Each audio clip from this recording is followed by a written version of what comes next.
અર્જુનની સાથે ભગવાન શ્રી કૃષ્ણ હસ્તિનાપુરમાં આવ્યા.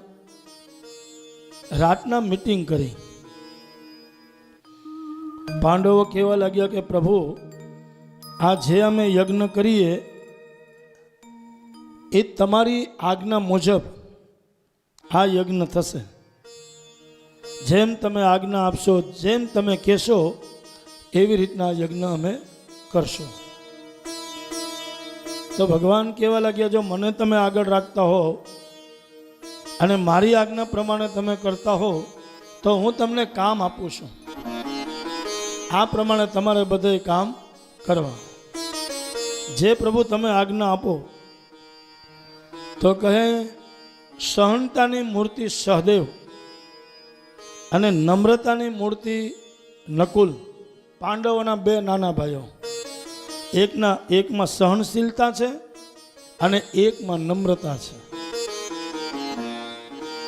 સહનશીલતા અને નમ્રતા આવા ભગીરથ કાર્યમાં રાખવી. ગમે તે આવીને કોઈ પણ બોલી જાય તો સહન કરી લેવું. એટલે સહનશીલતા અને નમ્રતા હોવી જોઈએ. કોઈ પણ વ્યક્તિ આપણે આંગણે આવે, પછી આપણું ભગીરથ કાર્ય હોય ને આપણો દુશ્મન આવે તો એને પ્રેમથી આવકારો આપવો, એને પ્રેમથી એને નમવું, એને આવકારો આપવો. એટલે સહદેવ અને હસતા હસતા મેં પહેલાં કીધું ને કે હસતા હસતા તમે સ્વાગત કરો એટલે મહેમાન રાજી થાય. અને મોઢું ચડાવીને આપણે કરીએ આવો આવો જય શ્રી કૃષ્ણ, ક્યાંથી બપોરના સમયમાં આવ્યા,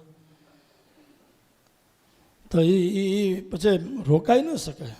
અને એના મનમાં એમ થાય કે ક્યાં ભૂલા પડ્યા, આના કરતાં ન આવ્યો તો સારું હતું.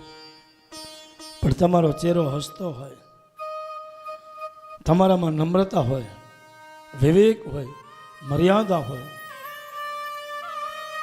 પાંડવોના બંને નાના ભાઈ